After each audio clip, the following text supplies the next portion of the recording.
আপনি অবশ্যই এই উত্তরটি সবার কাছে শেয়ার করতে পারেন। আপনার ও অন্যদের জন্য উপকারিতা। সঠিক জ্ঞান প্রচার। ইসলামের মৌলিক আকিদা, বিশ্বাস সম্পর্কে সঠিক জ্ঞান প্রচার করা একটি পুণ্যের কাজ।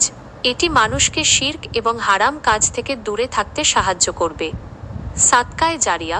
যদি আপনার মাধ্যমে কেউ ভুল পথ ছেড়ে সঠিক পথে আসে বা এই জ্ঞান অর্জন করে আমল করে, তবে আপনি এর প্রতিদান পেতে থাকবেন।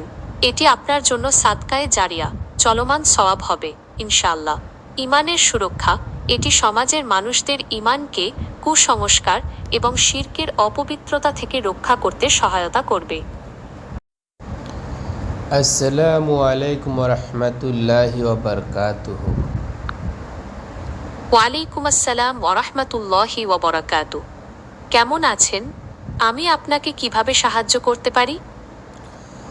আলহামদুলিল্লাহ, আমি ভালো আছি। আমি জানতে চাই, ইসলামে রাশি নিয়ে কি ভালো মন্দ বিচার করা জায়েজ? আপনার উত্তরটা যদি আমি সবার কাছে শেয়ার করে পৌঁছে দিই তাহলে সবার জন্য আর আমার জন্য কি ভালো হবে? ওয়ালাইকুম আসসালাম ওরহমতুল্লাহি ওয়াবারাকাতুহু। আলহামদুলিল্লাহ, জেনে ভালো লাগলো যে আপনি ভালো আছেন। আপনার প্রশ্নটি অত্যন্ত গুরুত্বপূর্ণ। নিচে ইসলামে রাশি বা জ্যোতিষশাস্ত্র নিয়ে ভালো মন্দ বিচার করার বিষয়ে বিস্তারিত আলোচনা করা হলো। ইসলামে রাশিচক্র, হরোস্কোপ ও জ্যোতিষশাস্ত্রের বিধান।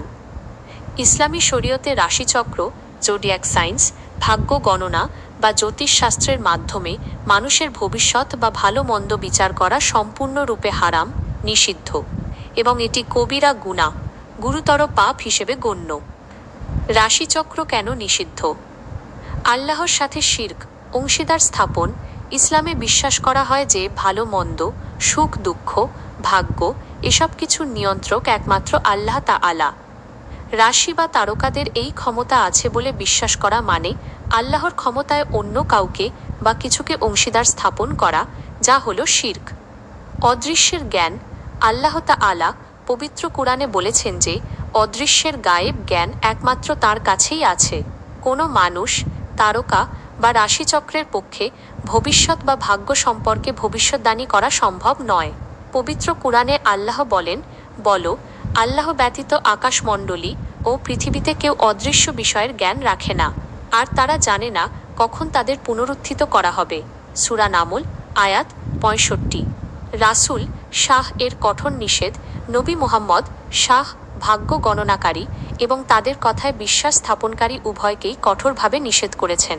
হাদিসে এসেছে, যে ব্যক্তি কোনো গণক বা ভবিষ্যদ্বক্তার কাছে গেল এবং সে যা বলল তা বিশ্বাস করল, সে যেন মুহাম্মদ শাহ এর উপর যা নাজিল হয়েছে তা অস্বীকার করল। সহিহ আবু দাউদ। 2. বিশ্বাস স্থাপনকারীর পরিণতি। ইসলামী পণ্ডিতগণ একমত যে রাশিচক্রের ভালো মন্দে বিশ্বাস রাখা দুটি পাপের অন্তর্ভুক্ত হতে পারে। পাপের ধরন, বিশ্বাস, বিধান। 1. কবিরা গুনাহ, গুরুতর পাপ। যদি কেউ রাশিফলে বিশ্বাস করে যে তারকা বা গ্রহ নক্ষত্র আল্লাহর ইচ্ছাধীন হলেও তারা মানুষের জীবনে ভালো মন্দ প্রভাব ফেলে, 40 দিনের নামাজ কবুল হয় না। 2. শিরক, ইসলাম থেকে খারিজ।